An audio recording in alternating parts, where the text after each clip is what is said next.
Перше слово я надаю пані Зузанні Суржіновій, реставратору, архітектору регіонального управління пам'яток Пряшева, в дужках місто Левоча, Словацька Республіка. Пані Зузанна, witam Panią szczerze i zapraszam do wystąpienia. Dobrý deň všetkým. Ja si dám zdieľať obrazovku, dúfam, že ju budete všetci vidieť.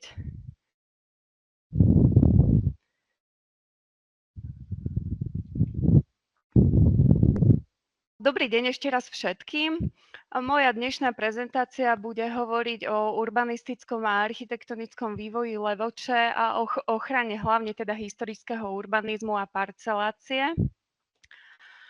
Aby sme všetci vedeli teda, kde sa nachádzame, tak Levoča v rámci Slovenska sa nachádza v historickom regióne Spiš, kde časť tohto regiónu v minulosti zasahovala aj na dnešné územie Poľska. Vidíme tu okolie Levoče, aby tí, ktorí nepoznáte, ste sa vedeli zorientovať, čiže nachádza sa nedaleko Vysokých Tatier, ktoré určite všetci poznáte. A naozaj v minulosti bola centrom celej tejto oblasti. Levoča má významné postavenie a v rámci toho teda v roku 2009 bola zapísaná do Svetového kultúrneho dedičstva UNESCO, ale nie samostatne, ale podarilo sa to rozšírením už existujúcej lokality, ktorá bola vlastne do zoznamu kultúrneho dedičstva zapísaná pod názvom Spišský hrad a pamiatky okolia. Na jednej z map vidíme žltou ohraničené pôvodné územie, ktoré bolo zapísané a takou slabo modrou pôvodné chránené okolie. K tomu teda v roku 2009 pribudla Levoča so samostatným ochranným pásmom. Podarilo sa to aj preto, pretože Levoča predstavuje jeden z najstarších a najucelenejších, naozaj hodnotných pamiatkových organizmov na Slovensku a spolu teda so Spišským hradom, Spišskou kapitulou a Žehrou tvorí jednu aglomeráciu, ktorá je veľmi zaujímavá práve preto, že tieto jednotlivé objekty a jednotlivé sídla spolu tu koexistovali naozaj od toho 13. storočia. A veľmi dôležitým je, že nikdy sa nezrastli do jednej súvislej aglomerácie. Čiže dodnes tu máme tieto sídla prepojené aj s okolitou krajinou.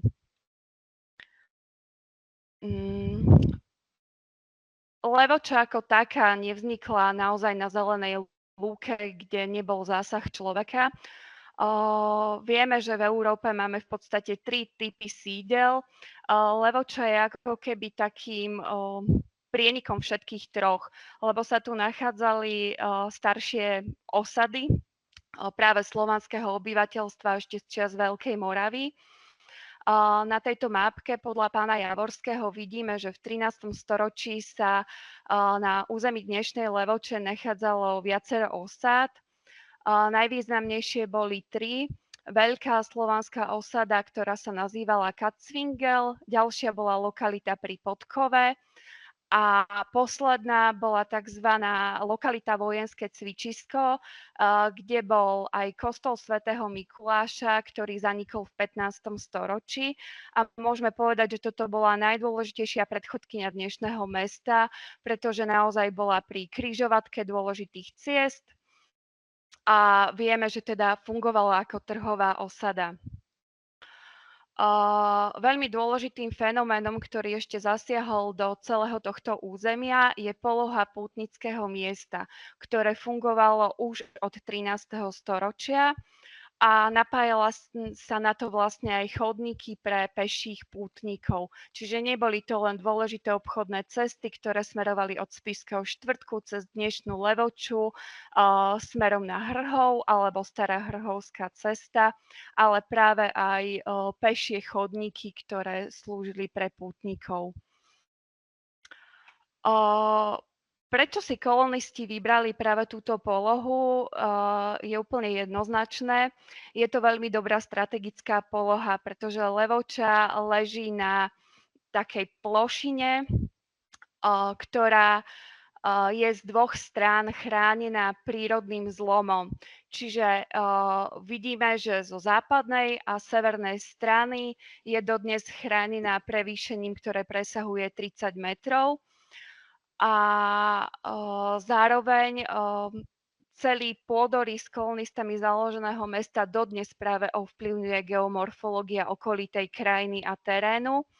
A je krásne čitateľná celá vlastne štruktúra historického mesta aj z diaľkových pohľadov, ktoré tu vidíme. Je to vlastne viditeľné z každej svetovej strany. Čo sa týka urbanizmu samotného mesta, tento seba pohltil aj tú spomínanú osadu Katzwingel, kde jej prerod vidíme v podobe pozostatkov ako keby šošovkovitého námestia tejto predurbánej osady, ktorá v minulosti prechádzala až na sever dnešného námestia, ktoré bolo naozaj veľkoryso založené, obdĺžnikové, v pomere strán 1:3 a má takmer až 4,4 hektára. Červenou farbou vidíme vyznačené aj pôvodné dominanty mesta. Je to dnešná radnica, bazilika svätého Jakuba a budova Vážnice. Zároveň v Levoči vidíme presne aj terénom ovplyvnenú pravidelnú uličnú mestskú sieť. Vieme, že už v 15. storočí boli uličnou sieťou oddelených 12 blokov zástavieb. Ďalej veľmi významným v Levoči je fortifikačný systém, ktorý sa zachoval naozaj vo veľkom rozsahu. Až 80% pôvodného hradobného múru máme zachovaného. Zachovali sa nám avšak len dve brány, a to je severná alebo horná brána, tzv. Košická a Menhardská brána. Zvyšné boli odstránené, napríklad dolná brána bola rozobratá v druhej polovici 19. storočia. Mesto sa nám v podstate až v nezmenenej štruktúre, ktorá vychádzala práve z pôvodného urbanizmu a z pôvodnej gotickej parcelácie naozaj úzkých domov, zachovalo takmer až do dnes v nezmenenej podobe.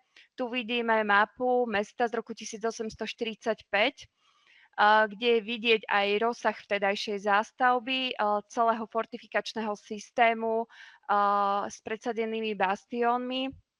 A zaujímavosťou je, že je tu krásne vidieť námestie, kde bazilika mala ešte aj ohradový múr.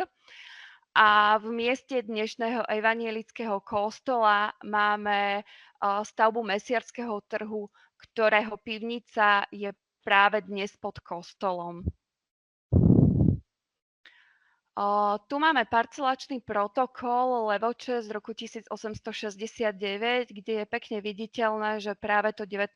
storočie je obdobím, a teda hlavne druhá polovica, kedy sa mesto začalo rozrastať aj do šírky, tak ako je to v mnohých iných mestách. Na Levoči je však špecifická tá jej poloha, kde teda z dvoch strán okrem hradieb naozaj je tam veľké prevýšenie oproti okolitej zástavbe, niekde 30 až 40 metrov. A druhá strana, západná a južná, boli pravdepodobne pôvodne veľmi močaristé územia, kde aj sa napúšťala hradná priekopa. A toto je miesto, kde bola odklonená hlavná dopravná tepna, kadiaľ dlho Levočou prechádzala aj nákladná doprava, a tá dnes na druhej strane tvorí prírodzenú bariéru, kedy je vždy to historické centrum ako keby úplne oddelené od zvyšku urbanizácie a zvyšku mesta. Je pravda, že v 19. storočí bola naozaj snaha už historicky to mesto vlastne dostať aj von z hradieb. Okrašľovací spolok začal vo veľkom upravovať priestor pred Severnou bránou, ktorý bol aj splánírovaný. A v 90. rokoch 19. storočia tu vznikol najprv teda park a potom Alžbetínske námestie. Dodnes je ale toto územie úplne oddelené od mesta. Čo sa týka problematiky ochrany pamiatkového územia, je veľmi dôležité to mať dobre špecifikované. Našťastie my v zásadách to máme naozaj celkom dobre spracované a tým pádom, že tieto zásady sú naozaj v platnosti ako veľmi dôležitý dokument aj pri komunikácii, či už s inými orgánmi štátnej samosprávy alebo s vlastníkmi jednotlivých objektov. Vieme dopredu na základe týchto vecí s nimi určite prerokovať presne, čo je možné a čo nie je možné. Takými najväčšími možno problémami alebo významami, ktoré sú pred nami, je určite revitalizácia verejných priestorov. Nielen námestí, ulic alebo teda celého priestoru hradieb, ale aj vnútorných priestorov átrií a dvorov. Dôležitým faktorom, ktorý dnes Levoču ovplyvňuje, je aj vplyv tzv. Virtuálneho smogu a všetkých reklamných zariadení, ktoré tu máme. Mnoho problémov je ale aj spôsobených snahou o asanáciu hlavne budov, ktoré nie sú pamiatkami, ale sú súčasťou pamiatkovej rezervácie a sú často v narušenom statickom stave. Máme tu mnohé snahy o zastavovanie voľných plôch, čo sa nám tiež darí celkom dobre regulovať. Možno najhoršie sú prípady, kedy sú snahy ľudí do tých dvorových častí vnášať rôzne menšie novostavby, či už altánkov alebo zimných záhrad. A veľká výzva, ktorá nás určite do budúcnosti čaká, je aj korekcia urbanisticky narušeného priestoru. To máme všetko plochy, ktoré sú značené žltou farbou. Sú to plochy, ktoré boli upravované v 80. rokoch 20. storočia, kedy naozaj pôvodné dlhé parcely, ktoré prechádzali až po hradby, boli ľuďom vyvlastnené a boli tu postavené telocvične, internáty a zástavba bytových domov. Levoča je vzácna aj širokou škálou rôznych typologických druhov, kde v málo ktorom pamiatkovom území máme naozaj až taký rozsah stavieb. Máme tu sakrálne stavby, nielen teda samotné kostoly, ale aj 2 kláštorné komplexy. Máme tu župný dom, kde teda bola správa celého regiónu, ktorý je teda z 19. storočia. Máme tu množstvo škôl, a teda samozrejme sú to aj mešťanské domy. Symbolom miestnej samosprávy je hlavne radnica s areálom. Radnica je jednou z prírodzených dominant námestia a v staršej literatúre sa často uvádzalo, že bola v Levoči postavená po požiari v roku 1550. Dnes už aj vďaka tomu, že sa podarila prvá etapa obnovy tohto priestoru, ktorý aj vidíte, vieme, že tomu tak nebolo, že bola o mnoho staršia, pretože dendrochronologickým datovaním sa nám podarilo zistiť, že podlahy, ktoré boli v zamurovaných otvoroch, sú z roku 1415 a doplnkovým architektonicko-historickým výskumom, ktorý robila pani architektka Magdalena Jánovská, sme dospeli k tomu, že to tiež boli na počiatku 2 samostatné budovy s vetracími otvormi a slúžili ako tržnice. Z čoho vyplýva aj to, že Levoča mala od roku 1323 právo skladu a teda od roku 1271 mala tú svoju správnu funkciu, kedy bola hlavným mestom spišských Sasov a tým pádom nám to posúva históriu mesta vďaka tomu, že teda sme to dendrochronológiou mohli dokázať ďalej do minulosti, keďže archív Levoče vyhorel v tom 16. storočí. Pri obnove sme teda našli veľmi veľa krásnych prvkov. Jedným z takých pokladov, ktorý bol odhalený, bola skriňa, ktorá teda pochádza z druhej polovice 17. storočia a bola pod hnedým náterom. Vedeli sme, že nejaká výzdoba tam bude, ale nikto nečakal až takú krásnu naozaj neskoro renesančnú úpravu. Určite každému známym je aj bazilika svätého Jakuba, ktorá od počiatku tvorila dominantu námestia. Georadarom v roku 2009 boli zistené aj základy staršieho kostola, pravdepodobne z 13. storočia. Bazilika je samozrejme významná aj dielom majstra Pavla a jeho sochami, ktoré určite všetci poznáte. Významný je aj komplex kláštora minoritov. Toto je starý kláštor minoritov, kde minoriti pôsobili ešte počas teda stredoveku až do reformácie, kedy museli z Levoče odísť. Tiež tu máme konvent, ktorý vlastne prešiel obnovou, aspoň teda nádvorie a prízemie. Myslím si, že sa tam podaril kus dobrej práce, ale teda veľa nás tu toho aj čaká. Na hornej fotografii vidíte krásnu barokovú výzdobu a barokový interiér kostola svätého Ladislava. Kláštor minoritov nový, tento leží priamo v pôvodnej osade Katzwingel, kde v jeho dnešnej polohe pôvodne stal starší kostol svätého Ducha. Nevieme, v akej podobe bol, pretože sa nám tu nepodarilo spraviť archeologický výskum. Vieme, že tu stál teda starší objekt z 11. storočia, mohla to byť rotunda, ale mohol by to byť aj jednoloďový kostol. Tento bol kompletne zbúraný po požiari v roku 1747 a na jeho mieste dnes stojí barokový kostol svätého Ducha aj s priľahlým kláštorom. Námestiu dnes ako ďalšia dominanta naozaj úctihodne ho doplňa aj evanjelický kostol, ktorý bol dokončený v roku 1837 podľa projektu levočského architekta Antona Povolného, ktorý bol teda českého pôvodu a pochádzal z maďarského Egeru. A naozaj mu dominuje obrovská krásna kupola, ktorá je drevená.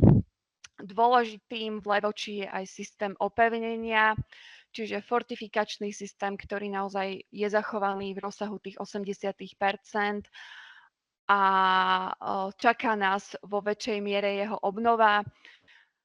To je taká práca, ktorá pokračuje stále dookola, hlavne teda aj vzhľadom na tú jeho rozlohu. No a posledným faktorom sú mešťanské domy. Mešťanské domy Levoče sú naozaj veľmi hodnotné, sú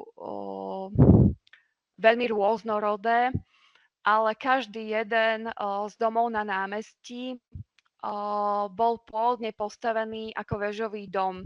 Na mnohých miestach nielen na námestí, ale aj mimo neho sa našli pozostatky týchto stavieb. Išlo prioritne o jednopriestorové, niekde dvojpriestorové domy, ktoré boli stavané ešte v období pred výstavbou a teda úplným dokončením hradieb a plnili aj obrannú funkciu. Na fotografiách vidíte podobu takéhoto väžového domu, ktorý sa nám zachoval v nedalekom Spišskom podhradí. V Levoči už samostatný takýto objekt nemáme. Pôdorysu tohto domu vychádzala aj pôvodná stredoveká parcelácia, ktorá bola teda charakteristická práve vtláčaním čo najväčšieho počtu domov vybudovaných okolo námestia, keďže námestie bolo naozaj stredobodom života v meste a stredobodom obchodu. Mešťanské, patricijské domy a remeselnícke domy tvoria naozaj súčasť jedinečných a neopakovateľných architektúr. Pred sebou máme dom, ktorý je tvorený ako prejazdový, dnes tam sídli múzeum. Všetky domy a dispozícia domov vychádza práve z radenia priestorov za sebou a z úzkých gotických parciel. Z väžového domu, ktorý tu bol pred chvíľou ukázaný, sa teda vyvinuli v Levoči hlavne dva typologické druhy mešťanských domov. Boli to prejazdové a sieňové domy. Prejazdové domy boli prispôsobené tomu, že väčšina teda obyvateľov mesta boli remeselníci a kupci, ktorí sa vždy potrebovali s vozom dostať cez dom alebo do priestoru domu. A potom to boli sieňové domy, ktorých predný priestor tvorila sieň, kde sa práve obchodovalo alebo čapovalo pivo. Pôvodne boli parcely naozaj úzke a aj pôvodné domy boli trojose. Neskôr spájaním dvoch gotických parciel sa tieto domy rozšírili. Stávalo sa to veľmi často po požiaroch, po morových epidémiách a dnes máme niektoré domy 6-osové alebo 5-osové. Zaujímavosťou sú aj levočské arkádové dvory. Tu máme tzv. Mariášiho dom priamo na námestí s časťou obnoveného interiéru, kde je galéria a s krásnym renesančným arkádovým dvorom, kde teda jeho obnova a reštaurovanie bude určite výzvou, lebo nás tam čaká mnoho prekvapení. Typickým ďalším domom, ktorý sa potom teda vyvinul, bol prejazdový dom. Takým je aj Špilenbergerov dom, ktorý bol lekárnikom a mal lekáreň oproti v radnici už od 15. storočia. Tento bol navyše nadstavený o skladové sypancové podlažie. A znovu tu vidíme krásny dvor s renesančnou pavlačou na kamenných krakorcoch. Toto je ďalší dom na jednej z pozdĺžných ulic, ktoré vlastne kopírujú námestie. Tento dom je veľmi zaujímavý práve preto, že to bol kúpeľný dom, kde v dvorovom krídle boli v minulosti verejné kúpele. Tiež sa podarilo jeho čiastočná obnova a teda pokračuje ďalej. Tu máme ďalší prejazdový typ domu presne s výškou priamo na námestí, kde je vidieť, že máme aj zadný dom, ktorý je orientovaný do súbežnej Mesiarskej ulice a tento bol v 19. storočí adaptovaný z hospodárskej stavby na obytné priestory, kde sa nám podarilo obnoviť výzdobu klasicistickú na klenbách v 3 miestnostiach. Pani Suzanno, ja muszę trochę pilnować czasu, więc proszę Pani już powolutku iść do końca. Jasné. Dobre. Takže ja vám len v rýchlosti. Toto je tá výzva, ktorá nás čaká, revitalizácia priestorov námestia, ulic, ale aj hradobnej priekopy s riešením dopravy, zásobovania, doplnenie záchytných parkovísk a teda vyriešenie aj rezidenčného parkovania. Na námestí sa nám podarilo čiastočne spraviť rekonštrukciu námestia aj s pešou zónou a s úpravou zelene a mobiliáru. Čo sa týka do budúcna najväčších víziev, to sú snahy o naozaj asanáciu narušených priestorov, dostavby, ktoré sú nevhodné, zimných záhrad. A teda čaká nás aj nejaká korekcia toho urbanisticky narušeného priestoru s výstavbou z 80. rokov 20. storočia a realizácia naozaj aj v bývalom vlastne parkánovom priestore, kde je potrebné asanovať nevhodnú výstavbu, ktorá slúži len na dožitie. Takže ja vám ďakujem za pozornosť. Bardzo dziękuję. Дуже дякую, Pani Suzannie.